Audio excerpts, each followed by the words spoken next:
top, you follow up with the shockwave there.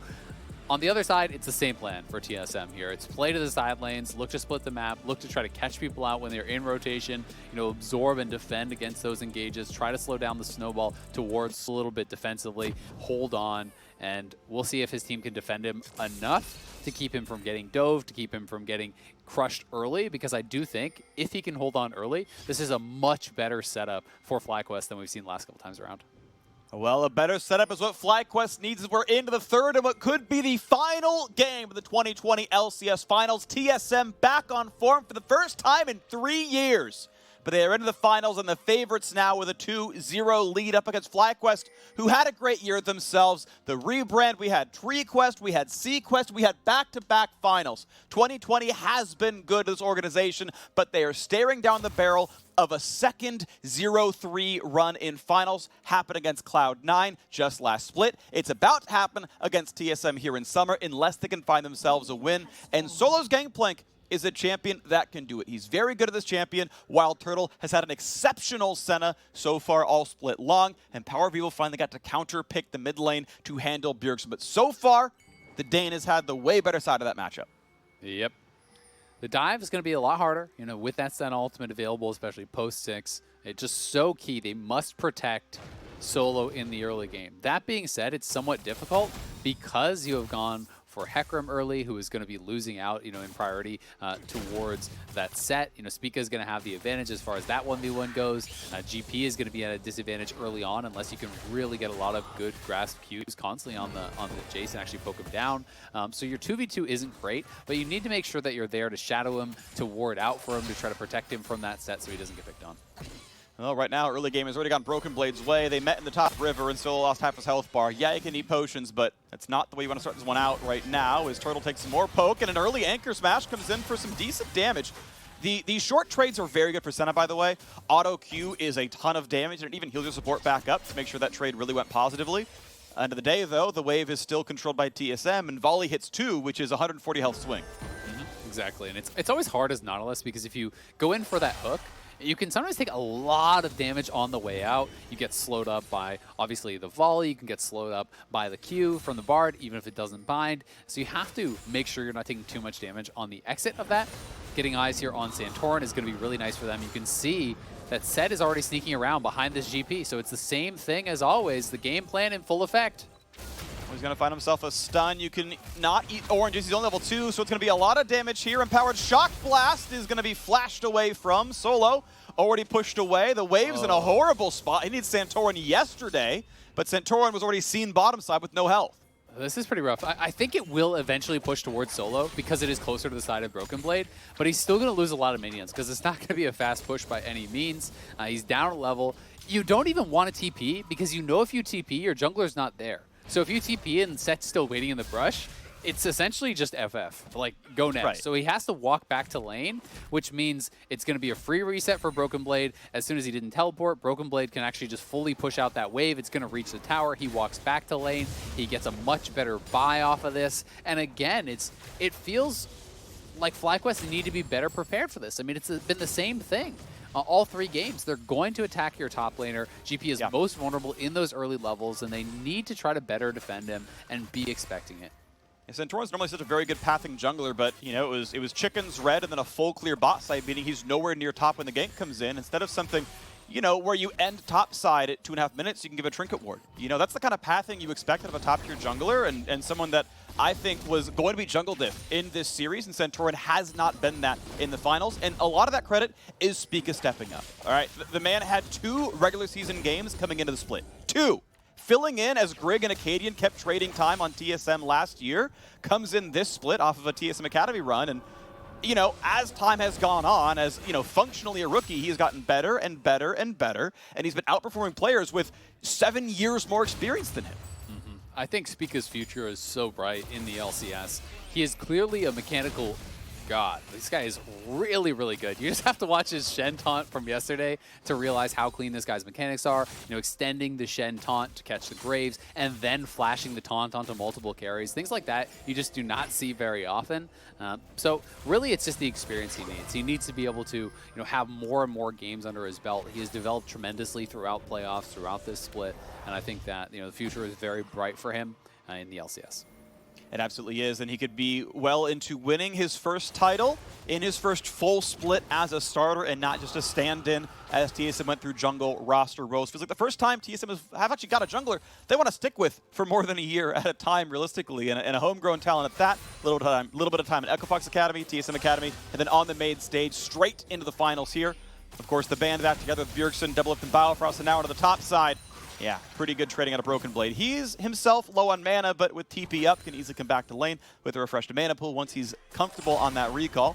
Had done a walk back not long ago for his Doran's Blade, and we'll see what comes through out of the bottom side, as right now there's a very big farm lead, and a jungler and a supporter here already. Spica cannot find the stun, though, and now a repull. Nice bit of damage there. Biofrost chunked low, but here comes Twisted Fate. Canceled by a shockwave means Spica is in danger, and it means First Blood comes through and oversteps just after we sung his praises. I am sorry for the caster curse, Spica, but the health bars are still running low. Wild Turtle steps up for a Q and loses 200 health back. What a good set of plays there, though, from FlyQuest, sidestepping the bar Q, fighting back, the shockwave canceling the TF ultimate in what essentially is almost a 2v4. They fight their way out, deny Bjergsen the ability to actually enter that, keep it into a 2v3 territory, turn it around, and get the kill themselves. Biofrost over the top. Look at the little sidestep there from Ignar, dodging out on that, and then you land the Q here over on the Biofrost, trading damage. Once the shockwave is canceled, Spica thought Bjergsen was going to be there, flashing out, but the turret is still locked on. Another one does land, and a late heal from Double Lift. I missed that on the first play. Not sure if it would have saved him or not, but now we get to watch Bjergsen get shockwave. That ward over the wall really paying off, and that was a flash shockwave. So that is such an intelligent warding position, and to me that tells me you know exactly the range of the TF ultimate, because that is the spot from which you would have to roam. Keeping that warded instead of just the side brush gives you full information of if he's committing to the player, if he's just hiding in darkness. So really intelligent ward, and quick fingers from Power of Evil shut that down.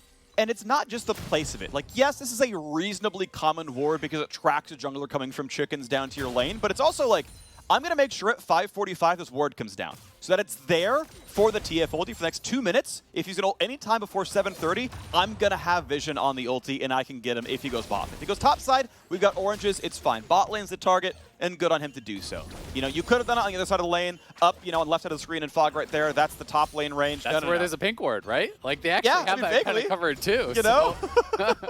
they're pretty stuff. on top of it. And yeah. And credit to Solo, despite having his flash forced, it is just now coming back up, and he's really not that far behind.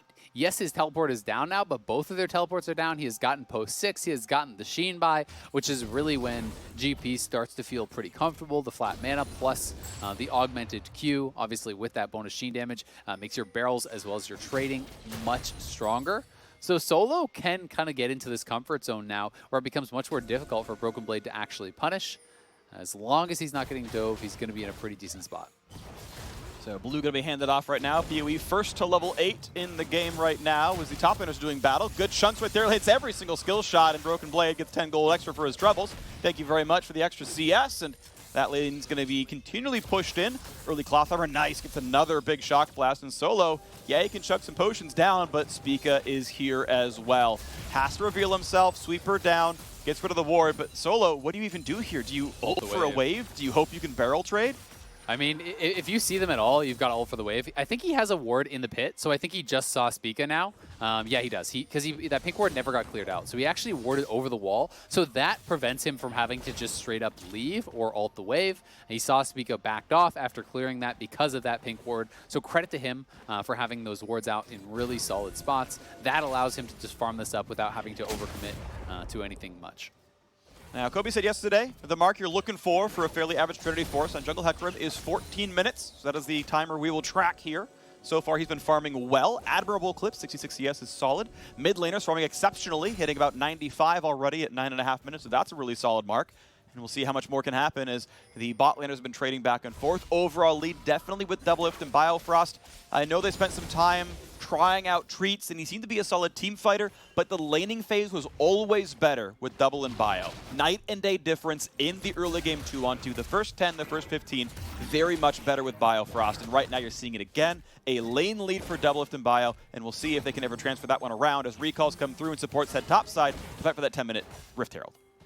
And Santorin now, because he has been just power farming while Spica was trying to pressure top a couple times, tried to gank bottom. That didn't work out for him. Santorin is up quite a bit. He's 3-camp lead or so over his counterpart. He is up a level. So that does mean, come the first major team fight, he is going to be really ready to go on this Hecarim. That combination with Orianna is incredibly dangerous. You have so much more durability, not only with Command Protect, but the Senna ultimate coming over the top. That allows you to go very, very aggressive here. So FlyQuest, I think, will be quite happy with the pace of the game thus far. They have been able to get through the first 10 minutes without their top laner dying. Yes, he is a little bit behind, but that is definitely to be expected with the amount of attention TSM have put up there. First recalls have been pretty solid, and the second ones and third as well. Manamune is a great item to be able to sit on for Wild Turtle. That's going to feel really comfy for him, so he's just stacking that every auto, plus 4 mana. That's going to feel really nice. Doublelift stopped by for an early Cole recall while still getting Zerks and a BF sword. That's already most of the way stacked, so that's going to feel comfortable. The Cole sustain is really what makes it a good recall, because you're really not profiting that much money off buying a late Cole and then selling it anyway. You only profit 180 total gold, so it's not that huge of a deal. Oftentimes you'd rather have bigger power spikes, but if you're just taking a recall for some regen or for a little bit of laning power, you really can't beat Cole too much, so that's just fine. Santorin, I like that attempt, right? Broken Blade, I think he did have the ward for vision, said, okay, I'm trying to time this, look at the Shock Blast, doesn't quite get the steal, Santorin still gets the vision. Looks like it could potentially be a trade. I mean, FlyQuest started up the Herald, but then they see TSM moving up towards that Dragon, so I think they may want to contest. We did see Santorin pull off this. Doublelift now backing off that Dragon area. This is by far the latest first objective that we have seen in this series. Biofrost flashed on. Nice shockwave recalling on the ward. Hecarim here as well. Absolutely no way out. The magical journey is turned out to just be sleight of hand. Nice pickup there. FlyQuest getting their second kill of the game, and they're on the Drake. That's going to grab them Dragon, so they will get that first objective here finally. At least it is very, very likely. You can see TSM cheating up towards that Rift Herald, but not even sure that they would have time to grab this. So it's a lot of resources committed to take down just that bar, but with him off the map, TSM do not feel comfortable to try to contest this, and we'll see if they can actually get anything for themselves up here on this top side. Uh-oh, Twisted Fate is top lane, still pretty far away. Gonna wait on some of the oranges, might have been on cooldown. Ults the wave, he will drop. A nice kill up on the top side, even a plate for good measure. Clears the waves so no more turret damage, but that's still a good play. A Drake traded for a kill top side. Not bad at all. They will add the Herald to that, though, and this is going to help to push Broken Blade a bit ahead.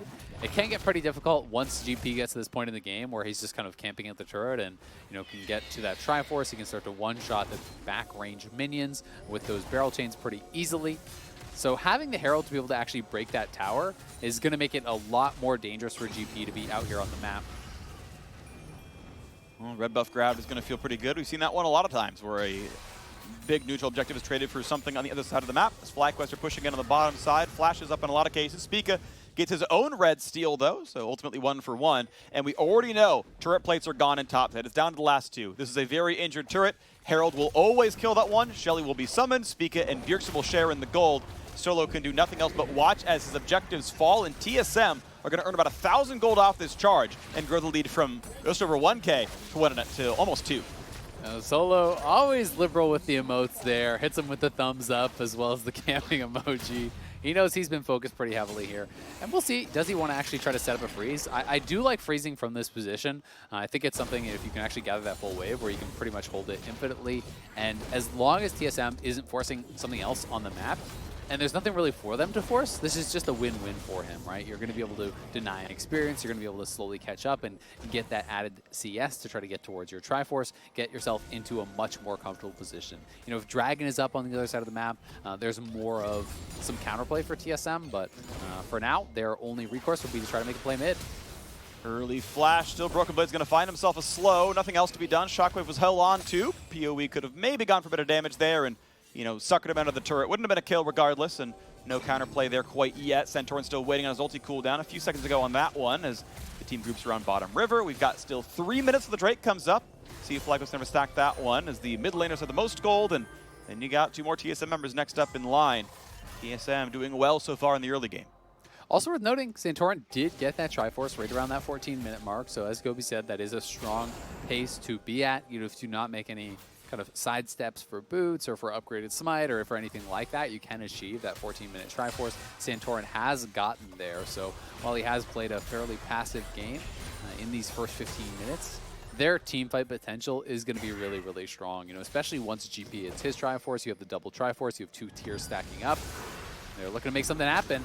Diving into the mid lane, Shaka going to get a lot of damage. Senna over the top as well as big chunks, but not enough for the kills. It's TSM doing better because Bard turned off the turret.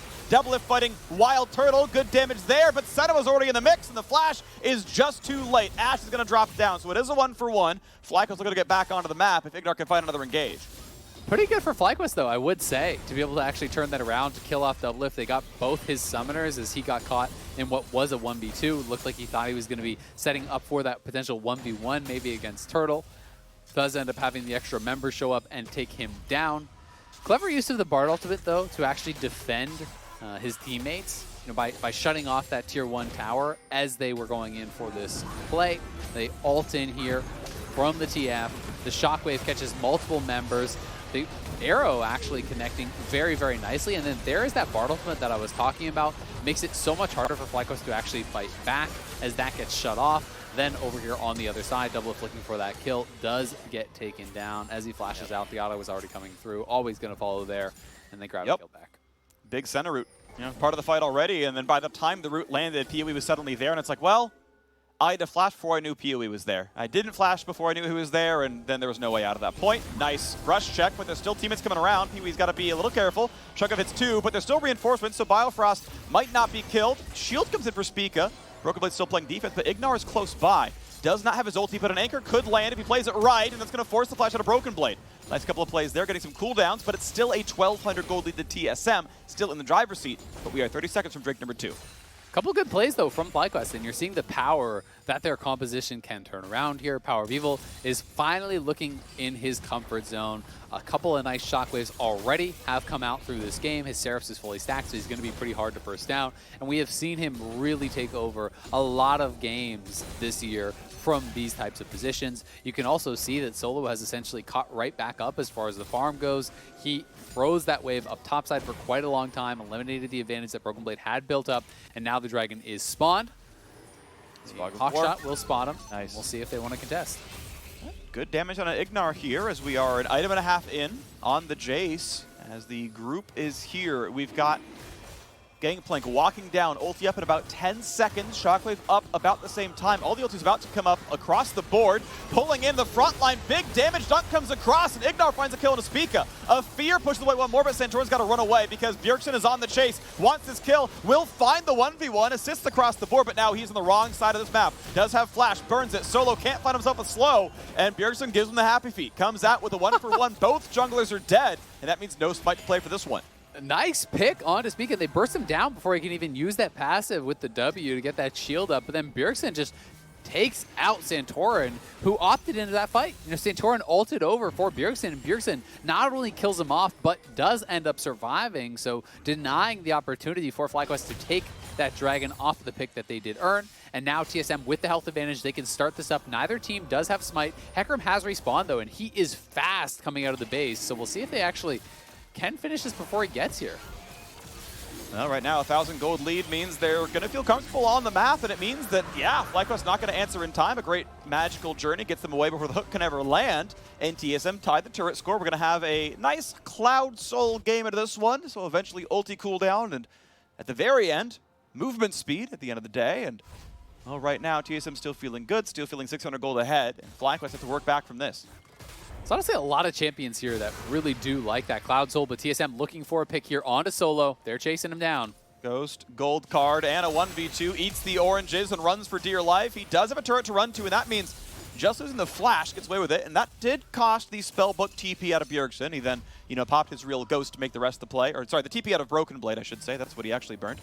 And then we still have Solo trying to last it under turret, and pretty successfully so. He's now actually farm ahead right now, but sometimes that can cause taxes on everyone else. You can see mid lane is about +10, bot lane's +5, a jungle farm lead for Santorin. And I'd like to see Solo just go a defensive build this game. You know they're going to pick on you for the rest of the game. Just go Sterix and stuff. I don't think it needs to be an Essence Reaver game. I think you can afford to just go for that tankier option. TSM is even sticking around here, looking to try to dive. They're trying again.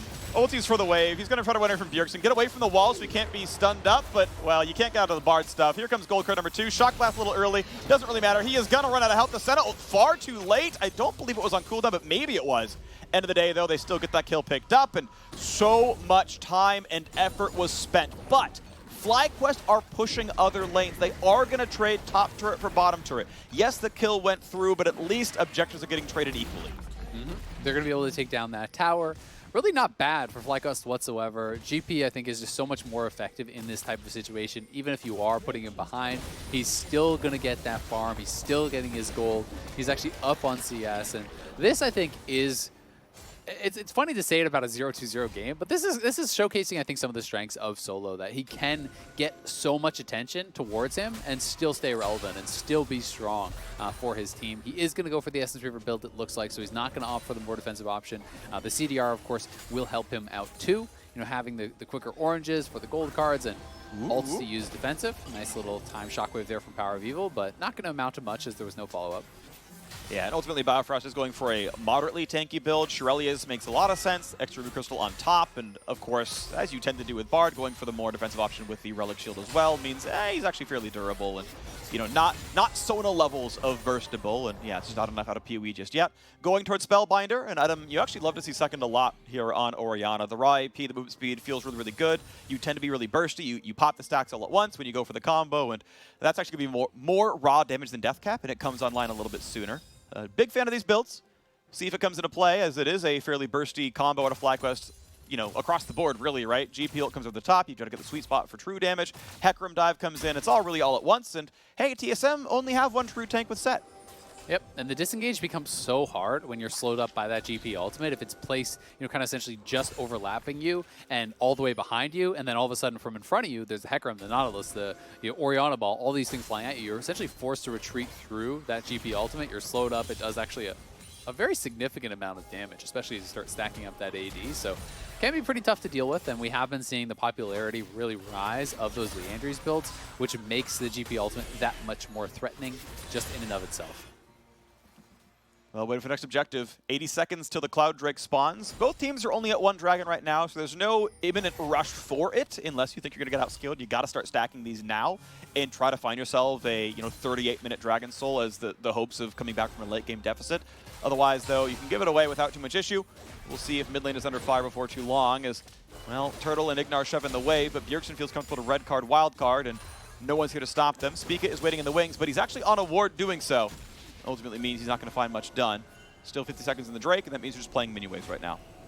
Both these mid laners have just been so good at farming across this entire series. You know, both consistently above 10 CS per minute. They're always finding picks and looking for that ultimate very proactively. Again, they force out the flash. Bjergsen's already on 3 items. Like, this is so fast because he farms so damn effectively. He has kills, he has turret plates, he has 240 plus CS at 22.5 minutes he had that. So the rapid fire is already completed with the fully stacked Roa plus that Lich Bane. And now Power of Evil is going to be in a dangerous spot. If he wants to actually try to come in and try to fight this next dragon, there is the possibility of getting Bard ulted, of getting set up on, of getting Ashe ulted. And if you get caught without the flash, you're in trouble. Wow. A lot of damage here, but they found a catch on the front line, but not in time with the shockwave. For now he lives and now he dies. Santorin, you see him, now you don't. Spica, low health, nice barrel comes through as Solo rejoins the fight. Gold card finds a disengage. Anchor's gonna get the mid laner, and that's gonna be a Zhonya's Hourglass. A stopwatch burn. Can there be a re-engage? There is not. There is a bit of wave clear, and there is no top laner for TSM. That means FlyQuest can walk right in, and for a comp based on ultimates, Cloud Drake is a big deal here. It really is, and also pretty heavily based on move speed. Hecarim gets damage from that move speed and becomes even harder to disengage from him. When you have the phase rush, if you actually get to Cloud Soul and you're playing phase rush Hecarim, it's one of the most fun things in the game, to be honest with you. You E in there, you hit your ult, you have a phase rush procced, and you're just running at 1,000 miles an hour. Even if someone flashes away from you, you pretty much don't lose auto attacks. You're just instantly back on top of them. So let's watch this one more time. A great catch over onto Broken Blade, speed up, flash Q lands, and then notice the placement here of the GP ultimate. This is what I was talking about, where you want to place it just over top of them and behind them. So Spica has to walk through essentially the entire GP ultimate, tanking that damage because FlyQuest is pushing him back towards it. Santorin looking for a pick. Ooh, nearly getting the target there, but it was a flash journey for Balfrost to get away before Hecarim could land the auto attack that otherwise would have been a death and a CC chain with the anchors out of Ignar. So FlyQuest are fighting back in Game 3. If you're a fan of seeing more than 3 games of League in a day, which the LCS can hopefully provide, Wild Turtle, okay, he does have the ability to cleanse away, walks out. FlyQuest maybe might bring us to Game 4. They're playing 25 minutes closer than they have all series long, but TSM ready to push down mid. Bartolt's up in like a second, and if they actually move up too far, they could look for this. I like that Bjergsen is threatening on that side right now, trying to wrap around. They saw that Power Veal was up in that top side, so going to be difficult for him to respond quickly enough to really affect that potential fight. TSM getting an objective back for themselves. Double lift, ulti on his head, and he's just going to get run down.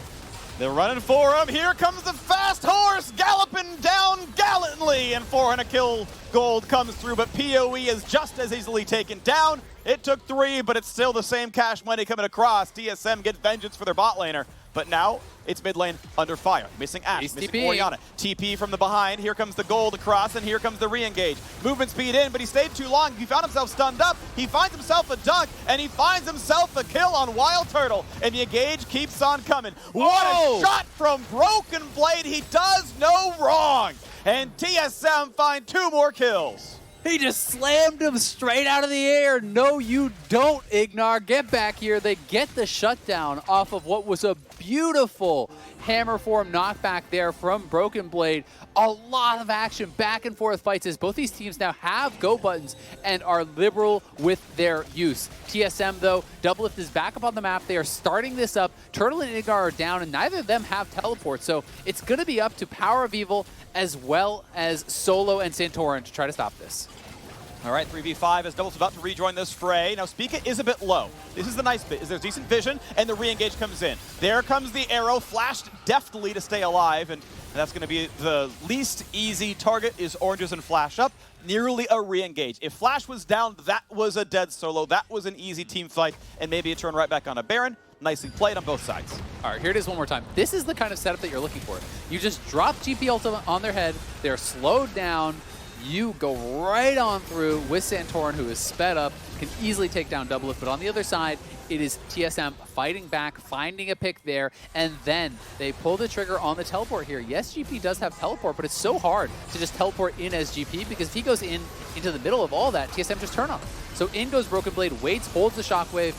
Rather, that Shock Blast does nail it, and then that was beautiful. He's waiting in hammer form for Ignar to connect to the wall with his Q and just straight up knocks him back into the waiting arms of the rest of the team. They get the kill. They then go to Baron, force the flash off Solo, and TSM trying to stay aggressive, always going at their opponents. And Bjergsen now is level 16, has the ultimate available once more, so look for him to continue to try to make these plays.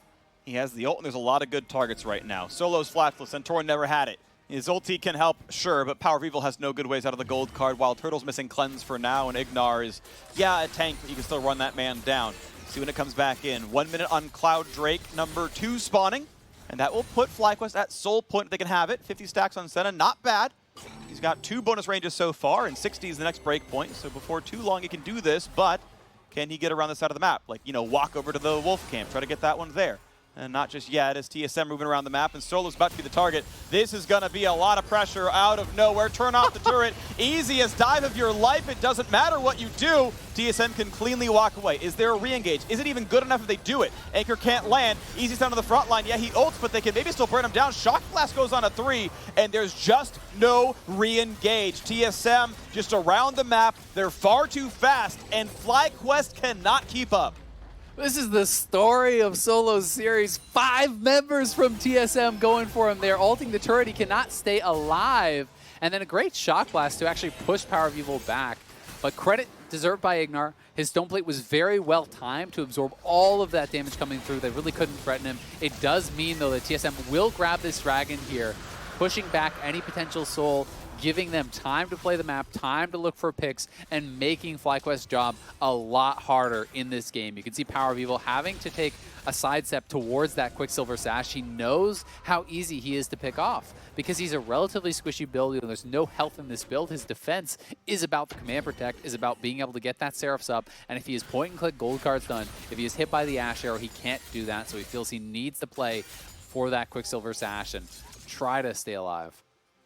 He's going to try his damnedest, but it's running out of time here. FlyQuest staring down the barrel of a 3-0 sweep, and they're down 2,700 gold already. TSM have gotten map control back yet again. Ignar wants to make the play, can't maybe find the target. Finds a ward to kill, that's something. That's 60 gold in the pockets, and 60 more maybe as they look to knock down another one. The ward's coming down, Turtle playing over mid lane.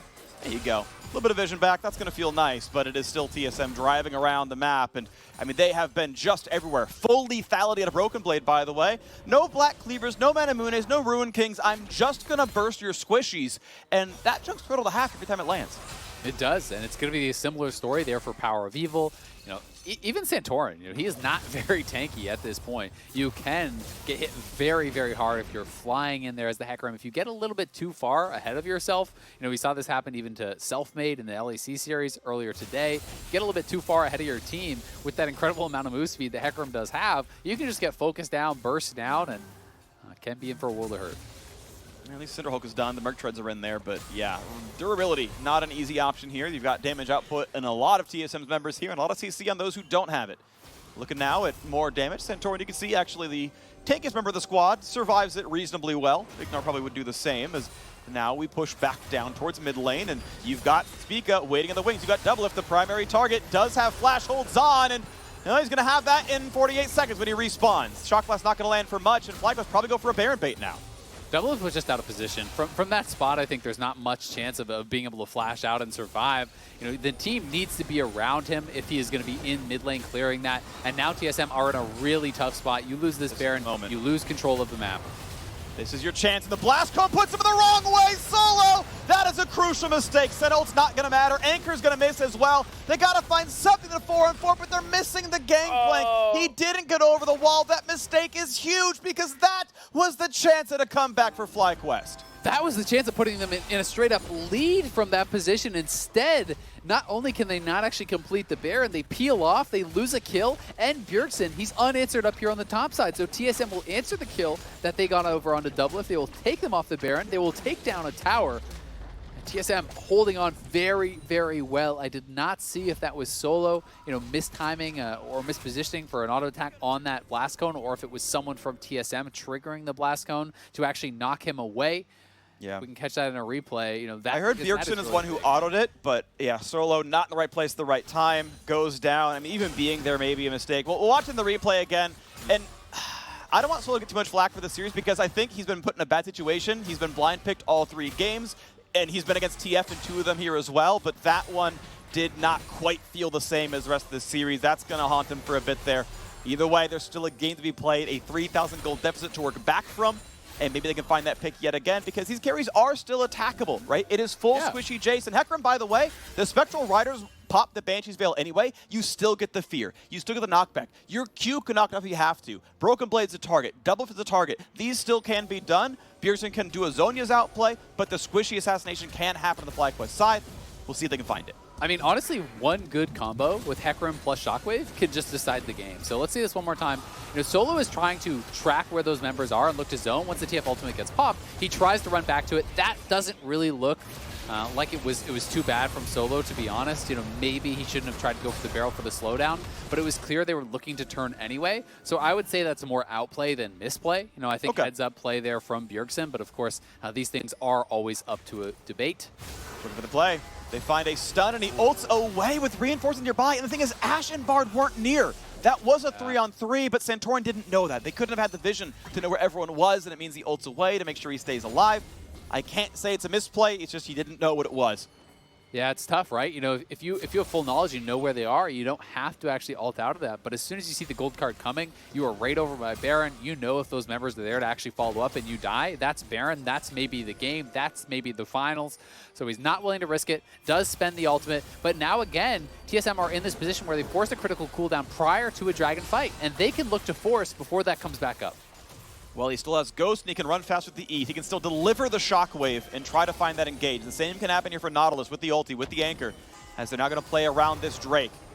Hawkshot comes out for Vision, but it is FlyQuest with the ward lead here. TSM are trying to walk in. The barrels are set up. Bjergsen's going top. Easily get those. Bjergsen is not even going to be part of this fight, so it's at best a smite fight from Spica. They're going to get the Drake, and now they're going to go for the team fight. They found some engage, they got some damage on an Ashe, but Magical Journey is here, and it means they are safe. So now Bjergsen's spotted. Now they see Bjergsen is top lane, going for an inhibitor turret. This will take a lot of damage, it will not die, and it will regen back to 2/3. But PoE wants more, he wants to find a slow, but Bjergsen, I mean, he's not much of an easy target here. No, he's not. But I mean, if he continues to chase, Bjergsen is going to have to try to potentially use that. Okay, so he used the heal to actually get out of there. I was going to say he might need to use a summoner and try to create space for that ultimate, even in retreat. He does get out.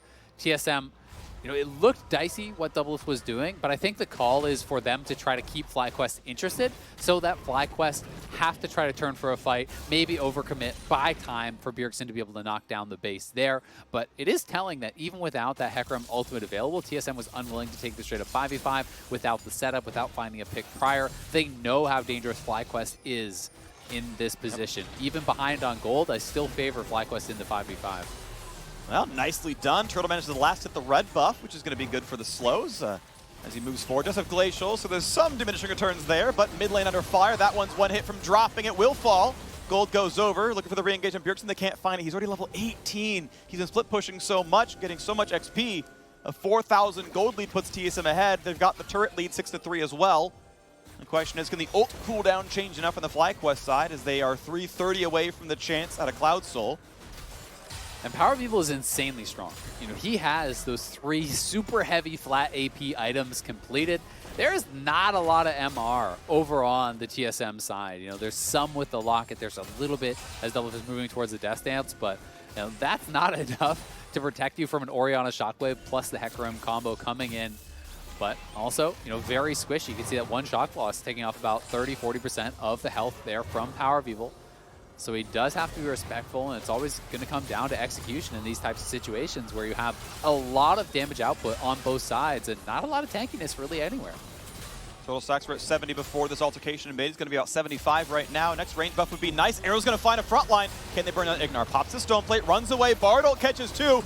Dunk catches a couple more, and now the re-engage comes across. Ignar running low on health, but so is the front line of TSM. And right now, Broken Blade can't get in. Goes in for the slow. Good damage there, but able to kite away. Shields come in for the re-engage and for the kill. That is top laner down on TSM's side. It's time for a re-engage. Shockwave is down. Biofrost nearly the same. Bjergsen the target, and they're going to shut him down. Doublelift! So far, so good, but once again, Doublelift able to free fire. And if he gets a slow, he can find 2 more kills. Careful with the barrel chain. Finds the flash forward. Doublelift saved it for the perfect moment, but the re-engage comes back across, and he's still surviving. He's going to finally come down, but the kills go back and forth and back and forth. Biofrost alive, Turtle and Solo the same.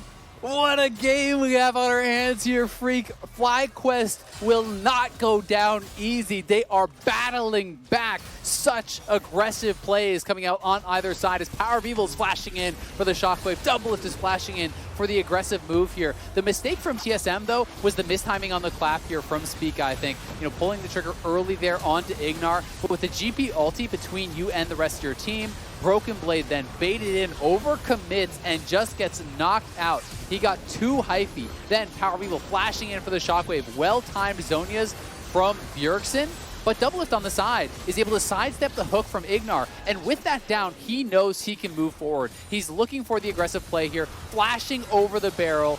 Ignar, with his dying breath, lands the hook that allows these low HP members to barely knock him down. If Ignar took 1 or 2 more auto attacks before that happened, he would have gone down. That hook would not have landed. FlyQuest would not have been able to actually have the CC to turn and burn on Doublelift.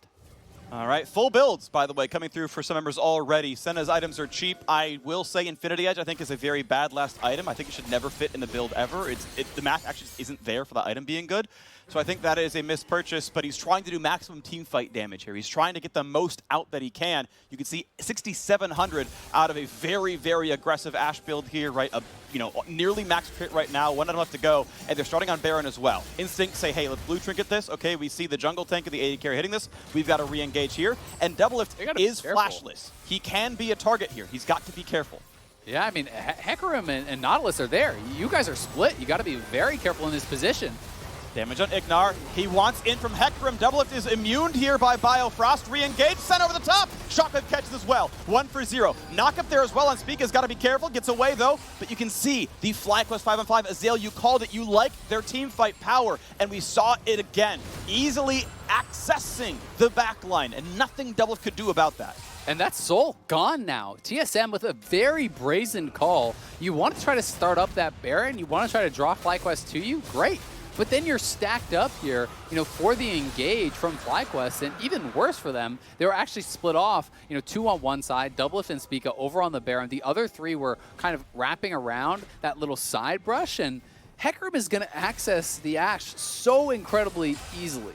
Ashe has no flash. There's no way for an Ashe to outplay that. And now FlyQuest, they get the kill. They are moving to the Baron. They're trying to force TSM right back into another fight. And we see that Power of Evil has that Shockwave available, and he's level 18. Their ults aren't all back, but Doublelift is still dead. Just now respawns, has to hoof it across the map, and that means, look at this, no contest. No contest. FlyQuest will find themselves a Baron. They will find themselves striking back in Game 3 when it looked like a sweep was so likely, but maybe TSM still look to strike. You can see them pushing down the mid lane, jumping over walls, looking for plays, but Doublelift is now seen farming in the bot lane, and FlyQuest knows there's no pressure. And it's going to get really difficult now for TSM because FlyQuest with the Baron buff can just march down as a team and force TSM to respond. And that takes away so much of the power that TF has, that this comp really wants to play around, where they want to try to find picks, they want to try to find people split up and look for isolated fights, get someone in the Bardol, take them down. That's not that much of an option here. Even if you hit an Ashe Arrow, even if you hit a Bard ultimate, the ability to follow up on that is pretty limited if you're trying to fight through a Nautilus, through a Hecarim, with the Orianna ball in between you and the rest of the team. So TSM is actually going to give up their middle inhibitor. They're going to commit to the 1-3-1. The question is, do FlyQuest try to commit and end the game, or do they bail out? Nexus. Yeah. They could lose Nexus. There was a full wave with Baron buff on, and now comes the recalls. Just now, Yerksen and the top lane. Yeah, you're right. One got canceled. The GP ulti into the GP teleport. They're going for it right now. And can they get it in time? Engage comes across right for the Nexus. Shotgun comes across for the backline. Here comes the dive. 1 marksman's down. 2 marksmen are down. And FlyQuest run a 5v3. Nexus laid bare. They're looking to get one back in this series. And FlyQuest will make it to Game 4. What a